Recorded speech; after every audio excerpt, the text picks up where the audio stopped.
오늘도 헌법재판소에서는 아무런 얘기가 없었어요. 윤석열 대통령에 대한 탄핵 심판 선고일, 바로 그 얘기입니다. 예고를 오늘 나오는 거 아니냐 했는데 안 나왔거든요. 그렇다면 4월로 넘어가는 건가? 이런 얘기가 아주 짙게 나오고 있는 상황입니다. 자, 오늘 민주당에서는 굉장히 압박하는 얘기를 꺼내놨습니다. 헌재를 향해서요. 목소리 들어보시죠. 헌법재판소가 취할 수 있는 유일한 조치는 윤석열 파면뿐입니다. 문영배, 이미선, 김영두, 정정미, 정형식, 김복형, 조한창, 정재선, 헌법재판관 한 명 한 명이 어떤 결정을 내릴지 온 국민이 지켜보고 있습니다. 오늘 중 윤석열 탄핵 심판 선고기일 지정을 강력하게 촉구합니다. 만약에 오늘까지 윤석열의 선고일 미지정 시에는 저희 당에서는 비상행동의 수위를 격상할 예정입니다. 계속 압박하죠. 뭐 수위를 격상한다는 얘기가 나오고.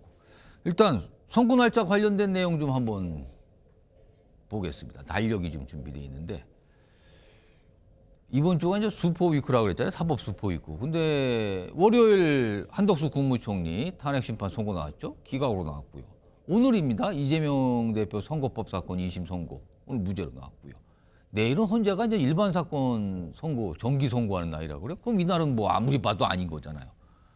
그리고 많은 정치권 인사들이 그러면 이번 주 금요일 28일쯤 나오겠네. 근데 과거의 전례를 보면 헌재가 최소한 이틀 전에는 예고를 했거든요. 근데 오늘 이틀 전인데 예고 없어요. 그럼 28일도 아니란 소리가 되거든요. 결국에는 다음 주로 넘어가게 되면 다음 주로 해봐야 31일이 월요일이고 4월 1일이 화요일이고 뭐 그렇게 되는 건데요. 임주혜 변호사, 제가 계속 어려운 질문을 드립니다. 도대체 언제냐 이거죠. 선고일 언제로 예상해야 되는 겁니까? 일단 저는 이번 주는 넘겼다고 봅니다. 이번 주는 이제 아닌 걸로 보시는 거예요? 그렇죠. 사실 이전에 지금 상황들 보자면 한덕수 총리 선고 날도 이제 이틀 전에는 선고를 알려줬습니다. 예. 선고 날짜가 적어도 이틀 전에는 좀 통지가 되고 있는데, 그러니까 보수적으로 잡아도 이틀이거든요. 예. 적어도 이틀 전에는 알려야 한다. 과거에는 또 사흘 전에 알려준 경우도 있었어요. 그렇죠. 왜냐하면 출석을 할 수 있는 그런 기회를 부여해야 되기 때문에 사전에 알려줘야 되고, 지금 전 국민의 관심을 받고 있는 사안이니만큼 준비할 시간을 줘야 되거든요. 예. 그렇다면 오늘까지 헌법재판소에서 선고일에 대한 통지가 없었다면 이번 주 내에 선고가 나기에는 어려움이 있다 보여집니다. 그럼 결국 다음 주로 넘어가게 되는 것인데, 물론 데드라인은 좀 존재할 것 같아요. 그러니까 4월 18일에 문영배 이미선 재판관에 대한 퇴임이 예정되어 있어서 4월 18일입니다. 그렇죠. 퇴임하는 날이요. 그러면 퇴임 이후로 넘어가면 6인 체제가 되거든요. 그럼 8인 체제 안 돼서 뭘 판단을 못 하는 거군요. 숫자가 안 돼서요. 그렇죠. 6인 체제 하에서 변론을 진행할 수 있는 부분까지는 법적으로 확인이 됐는데 과연 선고까지 6인 체제 하에서 내릴 수 있는지, 그럼 6인 체제 하에선 탄핵이 인용되려면 전원이 찬성을 해야 되는 상황입니다. 그러네요. 이런 부분들을 감안하자면 적어도 다음 주로 넘어갔고 4월 18일 이전에는 결론을 내야만 하는 그런 상황으로 보여서 조심스럽지만 다음 주 정도에는 결론이 나지 않을까, 저는 그렇게 보고 있습니다. 지난주에도 다음 주라 그랬는데 이번 주에 또 다음 주 얘기가 나오는 거예요. 맞습니다. 그럼 다음 주면은 날짜로 보니까 통상 금요일쯤으로 항상 보거든요. 다들. 원래 28일로 봤던 것도 금요일. 그러면 그 4월의 첫 금요일이면은 4월 4일이 네. 돼요. 그 다음 주로 넘어가면 4월 11일이 돼요. 그렇죠. 둘 중에 하나는 있을 거라고 보시는 겁니까? 그런데 꼭 금요일이 필요는 없습니다. 한덕수 총리 선고 보면은요, 월요일에 그러네요. 있었어요. 지금 헌법재판소에서 갖고 있는 정기적인 일정들만 피하고 미리 뭐 언제 선고할지 통지만 가능하다면, 물론 금요일에 발표하면 이제 그 다음 바로 주말이기 때문에 일종의 어떤 사회적인 완충 작용을 할 수 있을 것이다. 그리고 이전에 두 탄핵 심판에서 두 번 다 금요일에 선고되었다. 이런 부분을 유추해서 우리가 금요일일 것이다 예측을 해본 것에 불구하고 예. 반드시 금요일일 필요는 없거든요. 그렇기 때문에 저는 꼭 금요일이다, 4월 4일이나 11일이다 이렇게 보지는 않지만 적어도 18일 이전에 결론을 내야만 한다 이렇게 보고 있습니다. 어려운 질문인데 범위를 굉장히 넓게 잡으셨어요. 이 날짜에 대한 범위를. 박원석 전 의원님. 네. 아까 이제 민주당에서 나온 얘기 중에 하나가 오늘까지 선고일 지정하라 그랬어. 근데 지금 지나갔어요. 지정 안 됐습니다, 지금. 네. 그리고 오늘까지 선고일 이거 예고 안 하면 뭐 비상행동의 수위를 높이겠다까지 지금 얘기가 나왔거든요. 민주당에서는 지금 무엇을 하려는 겁니까, 그럼? 제가 정확히는 모르겠는데 할 수 있는 게 별로 없습니다. 그 비상행동이라면 굉장히 뭐랄까요? 어떻게 보면 헌재가 굉장한 압박을 느끼게 되는 행동을 말하는 것 같긴 한데. 뭐 그렇긴 한데 뭐 헌재를 상대로 어쨌든 원론적으로 예. 빠른 탄핵 선고를 촉구하는 것 이상의 뭐 할 수 있는 행동이 없고 또 그 행동이 지나치면은 비판을 받을 소지도 그럴 수 있어요. 있습니다. 그래서 예. 삼권 분립이 명확한 그 체제에서 사법부를 상대로 정치권이 더군다나 이제 국회에 가장 많은 의석을 갖고 있는 제1야당이 압박을 하는 게 과히 좋아 보이지 않을 수 있거든요. 예. 때문에 일종의 이제 원론적인 수준의 그냥 그 레토릭이다 이렇게 저는 보여지고요. 지금 이미 천막 당사를 차리고 일종의 이제 장외에서 장외 투쟁을 하고 있는 상황이지 않습니까? 예. 이제 그걸 조금 더 강화하겠다 뭐 이런 의미 정도로 저는 보이고요. 혹시요 지금 민주당에서는 연일 이거 빨리 지금 선고하세요. 빨리 선고해요. 헌재 뭐 하는 겁니까? 왜 이렇게 시간을 끕니까? 약간 이런 취지의 주장을 계속하잖아요. 그거는 선고일이 늦어지면 늦어질수록 민주당 입장에서는 뭔가 불리하다 이렇게 판단을 하는 뭐 겁니까? 그런 점도 있지만 원칙적으로 봤을 때 예. 국정공백이 이렇게 장기화되고 그로 인한 불확실성이 커지고 예. 또 사법부에 대한 신뢰도 저하되고 전례에도 이런 적은 없었잖아요. 때문에 대통령에 대한 탄핵은 정확성과 엄밀성 이런 것도 중요하지만 신속성도 중요하거든요. 예. 근데 그런 측면에서 촉구를 하는 거고 이제 불확실성이 커지면 커질수록 여러 가지 이제 설들이 난무하고 그로 인해서 이제 불안감이 많이 증폭되어 있는 게 사실입니다. 사실 저도 개인적으로는 헌법재판소가 이렇게까지 선고를 미루는 건 좀 이해가 안 돼요. 왜냐하면 12월 3일 날 전 국민이 그 계엄 상황을 다 목격했고 위헌적이고 위법적인 계엄 선포였다는 증거들이 상당히 많이 그동안에 헌재 심판 그 탄핵 심판 과정에서도 예. 탄핵 심리 과정에서도 나왔고 전 국민이 이렇게 목격자인 이 문제를 어떻게 보면 박근혜 전 대통령 탄핵보다 훨씬 더 쟁점이 단순한데 이렇게까지 시간을 끄는 거는 다른 어떤 무슨 정치적 고려가 있거나 아니면 헌재 재판관들 중에 일부가 예. 이를테면 뭐 절차와 같은 그런 법기술적인 문제를 내세워서 이런 그 뭐랄까요 큰 틀에서 이 법리적으로 이게 탄핵 그 결정을 해야 마땅한 이런 사안을 미루고 있는 거 아니야 이런 의심까지 지금 확산돼 있는 상황이거든요. 근데 이제 어쨌든 헌법소의 그 최후 보루로서 그 책임을 갖고 있는 헌법재판소가 이렇게 이제 국민적인 불안이나 불신이 확대되는 것을 방치하는 것도 좋지는 않아요. 더군다나 이제 87년 헌법으로 인해서 헌법재판소가 탄생한 이후에 지난 한 40여 년 가까이 이러저러한 예. 사건과 부침들을 겪으면서도 그래도 헌법재판소는 당파성을 떠나서 예. 어쨌든 우리 헌법을 지키는 최후의 보루로서 신뢰감을 국민들한테 줘왔던 게 사실인데 이번에 그런 게 흔들리고 있거든요. 근데 그런 점을 이제 헌재도 좀 심각하게 받아들이고 더는 늦어지면 안 된다. 저도 다음 주에는 결론을 내야 된다 이렇게 생각합니다. 사실 제가 이런 얘기를 벌써 몇 주째 하고 있는데 예. 지금 너무 늦어져도 너무 많이 늦어졌거든요. 몇 주째 이제 다음 주 계속 이렇게 왔어요 지금요. 아니 국민의 인내심이 이제 좀 한계에 달하고 있습니다. 정광재 대변인께서 보시기에는 좀 민주당이 선고를 빨리 하라. 지금 굉장한 압박 수위를 높이고 있거든요. 민주당은 왜 이렇게 선고를 빨리 하라 이걸 반복해서 지금 강조하고 있을까요? 왜 그런다고 보십니까? 일단 민주당이 이렇게 헌재에 대한 압박 수위를 높이는 것은 적절한 행동은 아니라고 생각합니다. 왜냐하면 지금 대한민국 내 최고의 권력 집단이라고 하는 곳이 어디겠습니까? 저는 누가 뭐래도 민주당이라고 생각하고 민주당이 장악하고 있는 국회라고 생각하는데 우리가 삼권 분립 또 헌법재판소가 독립된 헌법기관으로서의 결정을 앞두고 있는데 자꾸만 이렇게 다른 목소리를 강요하는 것은 예. 옳지 않은 행동이라고 생각하고요. 지금 선고가 늦어지는 이유는 가장 합리적으로 추측해 볼 수 있는 것은 예. 그 안에 헌법재판관 내에 8명의 재판관 사이에 상당한 이견이 있다. 그리고 그걸 조금 더 자세히 살펴본다면 다수가 생각하는 의견과 예. 소수가 생각하는 의견 사이에 접점을 찾지 못해서 예. 이대로 발표를 하는 것이 그래서 선고기일을 지정해서 그 결과대로 발표하는 것이 대한민국에 도움이 되느냐 그렇지 않느냐에 대한 고민을 하고 있기 때문이 아닌가 싶고요. 저는 계속해서 늦춰줄 수는 없기 때문에 지난번 한덕수 권한대행에 대한 탄핵 재판도 소수 의견도 있었고 예. 각하 의견도 있었고 기각 의견 다양하게 있었습니다. 다양하게 있었어요. 그 다양한 의견이라도 이제 특정 시점에서는 발표를 해야 한다고 생각하고요.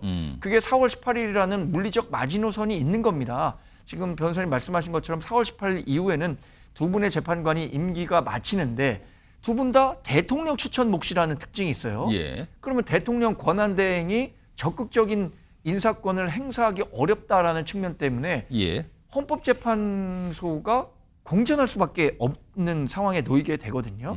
그 전에라도 저는 소수 의견이 있다고 하더라도 그 상태에서 발표를 하는 게 옳은 결정이 아닌가 이렇게 생각합니다. 자, 지금 말씀하시는 동안 앞선 주제와 관련된 내용 검찰발 소식이 속보로 들어왔는데요. 자, 검찰입니다. 이재명 2심 선거법 사건 2심 무죄 법리 오해가 있다. 상고할 것이다. 법리 오해가 있다. 이 얘기는 지금 대법원으로 간다는 상황을 얘기하는 것 같아요. 법리 이런 문제를 대법원에서 따져볼 테니까요. 자, 다시 한번 속보 알려드리죠. 검찰입니다. 이재명 2심 무죄 법리 오해 있어 상고할 것이다. 다음 하나 더 보겠습니다. 자, 검찰 얘기입니다. 선거인들 생각과 괴리가 있다. 대법원에서 위법을 시정하겠다. 이런 입장까지 나왔습니다. 자, 임주혜비라 특히 저 선거인들 생각과 오늘 판단이 2심 법원의 판단이 괴리가 있다는 건데 저는 어떤 점을 지적한 겁니까 지금? 이 선거인이라는 이 표현이요. 사실 이 전 재판 과정에서 굉장히 여러 번 등장하게 됩니다. 그러니까 지금 문제가 되고 있는 혐의가 결국 공직선거법 위반인데 예. 선거인들, 그러니까 선거를 하는 유권자들에게 허위의 사실을 공표함으로써 영향을 끼쳤다. 이 부분을 지금 문제 삼고 있는 예. 조항이거든요. 그렇다면 어떤 특히 이재명 대표의 그 발언이 선거인단에게 어떤 영향을 주었는가, 선거인단에게 어떻게 해석되었는가가 굉장히 중요한 의미를 갖는다고 볼 수 있습니다. 오늘 있었던 이 주요 발언들 예. 보자면 고 김문기 처장을 몰랐다, 예. 골프를 함께 치지 않았다, 국토부에 어떤 협박이 있었다, 예. 모두 듣는 상대방이 어떻게 받아들이냐에 따라서 해석할 수 있는 여지가 좀 남겨져 있다고 보여지거든요. 즉 이런 측면에서 이제 검찰에서는 선거인단이 어떻게 그 발언을 해석할 수 있는지 이 부분에 대해서 법리 오해가 있다. 허위의 사실인지 주관적인 인식인지 이 부분을 어떻게 받아들일 수 있는지에 대해서 대법원에 가서 따져보겠다. 이렇게 상고를 하는 것으로 평가가 됩니다. 어떤 검찰 대법원 가서 한번 치열하게 다퉈보겠습니다. 이거를 예고한 걸로 보이기도 합니다. 지금 속보가 들어와서 잠시 분석해 드렸고요. 이어가던 주제 윤석열 대통령 탄핵 심판 선고의 날짜 오늘도 예고가 없었다는 부분 이 부분 계속 좀 다뤄보겠습니다. 어제 국민의힘에서 구체적으로 선고일을 어떻게 뭐랄까요? 예상을 한 발언이 나왔어요.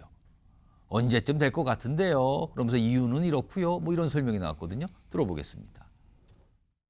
대통령 탄핵 심판 선고가 이번 3월 28일을 넘어갔고요. 특히 다음 주 금요일 4월 4일까지도 저는 힘들다고 봅니다. 그러면은 4월 18일 문영배 이미선 재판관 퇴임 직전에 이루어질 수 있다. 그래서 4월 한 11일 정도가 되지 않을까. 저 혼자는 이런 생각을 합니다. 정광재 대변인 4월 11일로 예상한다는데 근거가 좀 있습니까? 이거는 아까 보니까 금요일이라는 공통점으로 보면 4일, 네. 10일 이렇게 나오는데 11일로 예상을 하는데요. 저 혼자 그렇게 생각한다고 말씀하셨잖아요. 윤상현 의원이. 저도 뭐 개인적으로 뭐 날짜를 지정한다면 4월 11일 가능성이 크다고 생각합니다. 어떤 근거 좀 갖고 계세요? 그게 4월 18일에 아까 말씀드린 두 헌법재판관의 임기가 끝나는데 그 중간에 상당한 이견이 있다고 말씀드렸잖아요. 그 이견을 좁히기 위한 평의를 계속 할 거예요. 그런데 그 평의 결과도 계속 함에도 불구하고 이견을 좁히지 못하면 결국에는 4월 18일이라는 물리적인 시한에 맞춰서 판결은 해야 될 것이다 라고 판단할 것이고 그렇다면 그 시기를 가장 늦게 잡을 수 있는 시기가 4월 11일이거든요. 가장 늦게 그 18일 네. 전에 가장 늦게 금요일 날짜를 따져보니 11일이 나오더라. 네, 그런 측면에서 윤상현 의원도 4월 12일을 예상한 것 같고요. 저도 만약에 4월 4일 한다면 이게 나올 거면 금방 나왔었습니다. 벌써 지난주에 나왔어도 되고 올해도 이번 주에도 나왔어도 되는 사안인데 나오지 못하고 있다는 것은 여하튼 이견을 좁히지 못하고 아까 있다. 말씀한 대로 뭔가 의견이 네. 이게 일치가 안 되고 있어서 뭔가 계속 시간이 가고 있다. 이거 이렇게 보시는 근데 거예요? 그 의견 차이를 저는 끝까지 좁히기가 쉽지 않은 상황에 지금 놓여 있다고 생각합니다. 특히 이번 이재명 대표에 대한 2심 판결도 일정 정도는 그 자신들의 의견을 그 조화롭게 이렇게 어떤 식의 해결점을 찾으려는 노력을 어렵게 만들지 않을까 싶기도 하고요. 예, 박원석 의원님. 이재명 대표의 2심 판결과 헌재에서의 탄핵 심판과는 내용적으로 아무런 지금 관련이 정치권에서는 없는 이게 연관이 있는 거냐, 네, 별개의 영향을 재판. 주는 거냐, 뭐 이런 얘기까지 나오거든요. 그 별개의 재판이고요. 그게 영향을 미칠 거라는 예상 자체가 우리 헌법재판소의 뭐랄까요, 독립성 이런 것들을 달리 본다는 말씀이어서 예. 그건 굉장한 이제 불신을 갖고 있다 이런 거나 다름없는 얘기고요. 저는 그렇게 보지는 않습니다. 그러니까 두 개의 재판은 별개의 재판이고 전혀 그걸 내용적으로 서로 영향을 주지 않는다 이렇게 생각을 하고요. 다만 윤상현 의원이 무슨 정보가 있어 이렇게 말씀하신 건 아니고 저 말씀을 하신 게 이재명 대표 오늘 선거 보기 전이었을 거예요. 그렇습니다. 전입니다. 이제 국민의힘의 공통된 심리인데 가급적이면 헌재 결정이 늦게 나서 예. 이재명 대표가 항소심에서 유죄를 받으면 조기 대선이 열리기 전까지 대법원 확정이 그 중간에 나야 된다. 그런 판단을 하고 그런 얘기한 심리의 게 반영인 것 같아요. 근데 이재명 대표가 무죄가 결론이 났잖아요. 그러니까 국민의힘이 내부적으로 좀 복잡해지게 생겼습니다. 늦게 나는 게 우리한테 별 실익이 없는데 이런 생각을 할 수도 있고 예. 또 국민의힘에서는 지금 헌법재판관들 사이에 이견이 굉장히 커서 합의에 도달하지 못해서 결정을 못 내리고 있다 이렇게 거의 확신하는 것 같아요. 예. 그러면 가급적 빨리 결론을 내라. 최근 들어서는 약간 그렇게 좀 입장이 좀 바뀌고 있는 것 같습니다. 그러나 헌법재판소가 왜 선고일 지정을 이렇게까지 미루는지 정확한 이유가 뭔지는 아무도 모릅니다. 그리고 언제 결론을 내릴지도 아무도 모릅니다. 다 이제 예. 추측의 영역이고 추정의 영역이고 어떻게 보면 좀 원칙적인 입장에서 촉구하는 이제 그런 차원의 언급을 하는 거지 마치 뭐 헌재 재판관들 사이에 이견이 심각해서 내지는 뭐 어떤 합의된 결론이 나오지 않아서 이렇게 미룬다라고 단정적으로 보는 것도 제가 보기에는 다소는 좀 위험한 일이기 때문에 일단 가급적 대통령 탄핵 심판은 빨리 나는 게 저는 맞다고 보고요. 이제 그런 차원에서 뭐 촉구는 할 수 있을지언정 이런 이유로 저런 이유로 재판이 늦어진다 이렇게까지 좀 단정적으로 예측하는 건 다소 무리가 있다고 봅니다. 그러면은 지금까지는 오늘도 예고가 없었던 탄핵 심판 선고일 얘기해봤는데요. 조금 더 진도를 나가보죠. 뭐 날짜가 이제 잡혔다는 가정을 좀 해보고요. 언젠간 모르겠습니다만 지금도 4월로 넘어가는 것 같은데요. 자, 그러면은 헌재는 과연 어떻게 판단할 것인가? 이것도 굉장히 궁금증을 낳는 대목이거든요. 자, 임주혜 변호사. 앞서서 이번 주 월요일에 24일에 한덕수 국무총리 탄핵심판 선고 결과 나오는데 굉장히 복잡하게 나왔어요. 다양한 의견이 다 들었는데 간단히 말씀드리면 5대 1대입니다. 헌재에서 판단할 수 있는 경우의 수는 다 들어가 있었어요. 그리고 그 5가 기각이었는데 그 안에서 한 분은 또 기각까지는 동일하지만 그 이르는 과정에 대한 의견이 또 달라요.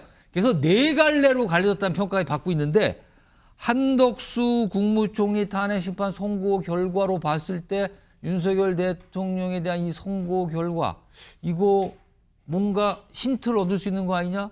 예상할 수 있는 거 아니냐? 이런 분석도 있거든요. 이거 어떻게 봐야 됩니까? 사실 한덕수 총리 탄핵 선고 이전에는 이 판결문의 내용을 보면 마치 윤석열 대통령에 대한 탄핵 심판 결과를 예측할 수 있는 가늠자가 되는 거 아니냐. 예. 내용적인 측면에서 그런 예측이 가능했는데 사실 그 부분은 사실과 달랐습니다. 사실상 윤석열 대통령과 공통적인 쟁점으로 여겨졌던 12.3 비상계엄 선포 자체의 어떤 절차적인 부분이나 실체적인 부분의 위법성은 전혀 다루지 않았습니다. 그렇지만 한 가지 확인할 수 있는 부분은 앞서 설명 주신 것처럼 이 한 탄핵 심판에서 각하도 나왔고요. 인용도 나왔고 기각도 나왔습니다. 이 기각 가운데서 별개의 의견, 결론에는 동일하지만 예. 그 이르는 과정, 그 논리적인 부분에 있어서는 또 다른 의견을 제시하는 것까지 나와서 나올 수 있는 경우의 수가 한 재판 안에, 한 선고 안에 다 들어있다고 보이거든요. 예. 그럼 우리가 예측할 수 있는 부분은 꼭 만장일치가 나오지 않아도 결론을 낼 수 있겠다. 이 부분은 확인을 할 수 있을 것 같습니다. 일단 그러니까 만장일치가 안 나올 수도 있구나. 요거는 어느 정도 확인이 된 셈이다. 이겁니까? 그럼? 그렇죠. 지금까지 선고가 이렇게 좀 늦어지는 원인 중에 하나로 여러 예. 가지 복합적인 요인이 있겠지만 하나로 꼽히는 게 만장일치 의견 만들기 위해서 평일을 계속하고 있을 것이다. 이런 추측해오고 있었잖아요. 하지만 한덕수 총리 선고에서 확인이 가능한 것처럼 그러니까 결론에 도달하기만 한다면 꼭 만장일치가 아니라도 재판관이 개개인이 본인의 의견을 내면서 예. 선고를 할 수도 있겠다. 이 부분은 충분히 확인이 된 것 같습니다. 요거 정광재 네. 대변인께 보시기에는 특히 한덕수 총리 탄핵심판 선고 그 결과를 봤을 때는 2명의 재판관이 완전히 다른 판단을 했거든요. 네.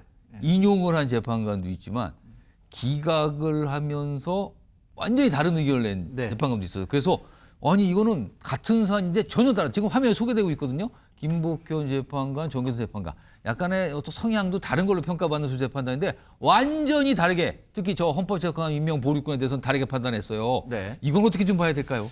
정계선 재판관은 이번에 민주당이 추천해서 헌법재판관 새로 임명된 분이기 때문에 예. 일정 정도의 정치적 후견주의 또 어떤 정치적 성향을 예측해 볼 수 있는 분이라고 생각하죠. 예. 많은 분들이.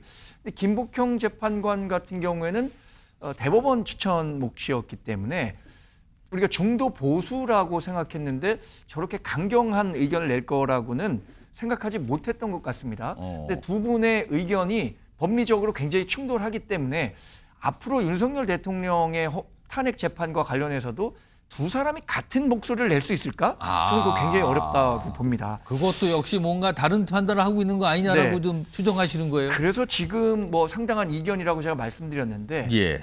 대략 다수가 원하는 결과를 이끌어내기 위해서 다른 사람들을 설득시키는 작업이 어쩌면 헌법재판소 내에 있을지도 모르겠습니다만 지금의 분위기만 놓고 본다면 다른 사람이 지금의 의견을 그런 설득 작업이라든가 평의에 따라서 의견을 바꾸기는 쉽지 않다. 그러면 결국에는 한덕수 권한대행의 탄핵 재판에서 볼 수 있는 것처럼 다양한 의견들이 나와서 기각되는 쪽으로 갈 가능성이 상당히 커진 거 아니냐 이런 전망들을 우리 당 내외에서 많이 하고 있는 것으로 알고 있습니다. 그건 뭐 제가 법조인이 아니기 때문에 예. 제 의견을 말씀드리는 것보다는 우리 당내 뭐 법조인 출신의 의원분들이든가 이런 분들이 얘기하는 것을 대신 전달해 드립니다. 박원석 의원에게 보시기에는 두 재판관 한덕수 총리권과 관련해서 전혀 다른 판단을 내렸거든요. 이걸 좀 사실은 정치권도 그렇고 많이 주목을 하고 있어요. 이거 어떻게 좀 읽고 계십니까? 그러니까 최근에 헌재의 그 탄핵 심판에 대한 패턴을 보면 이진숙 방통위원장 탄핵 때 4대4로 의견이 걸렸습니다. 예. 그때 보면 좀 진보적 성향이라고 일컬어지는 재판관들은 인용 결정을 내렸고 예. 중도나 보수적인 재판관, 그 성향으로 일컬어진 재판관들이 기각 결정을 내렸다. 그래서 헌재 내부에 그런 재판관들의 이념 성향에 따라서 탄핵 사안을 보는 관점이 다른 거 아니냐 이런 해석이 있었는데 예. 그 뒤로 계속 8대0이 나왔어요. 특히 이제 이 권한쟁의 심판 사건도 그랬고 예. 또 최재 감사원장 등에 대한 탄핵 사건에서도 전원 일치가 나와서 그렇지는 않고 헌법재판관들이 사실과 법리에 대해서 어쨌든 엄중하게 심사를 해서 이 사실과 법리에 따라서 결정을 하는구나. 또 이제 그런 평가가 있었는데 이번에 또 한덕수 총리에 대한 탄핵 심판이 이렇게 엇갈리니까 굉장히 복잡하게 나온 또 그런 정보였어요, 어떤 지금. 진영적인 해석 예. 이런 것들이 나오는데 저는 그럴 것 같지는 않고요.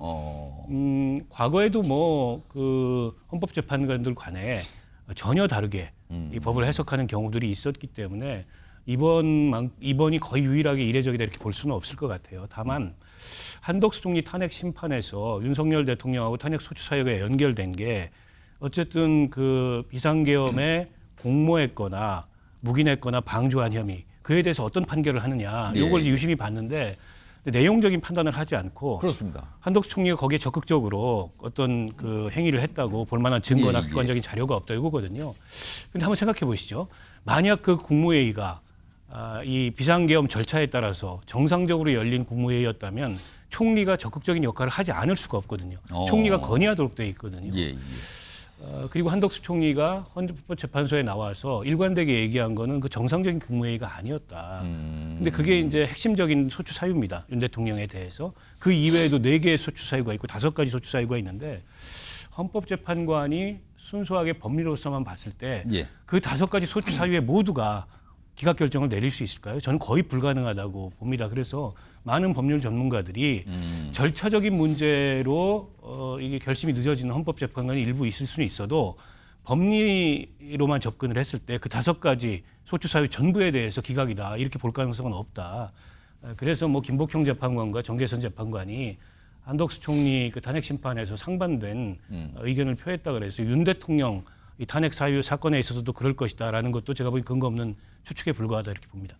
요 주제 마지막으로 임주혜 변호사께는 두 헌법재판관이 전혀 다른 판단했잖아요. 한덕수 총리 탄핵심판 선고에서 아주 특히 이제 마은혁 재판관 임명권 관련해서는 미임명권 관련해서는 완전히 다르게 판단했어요.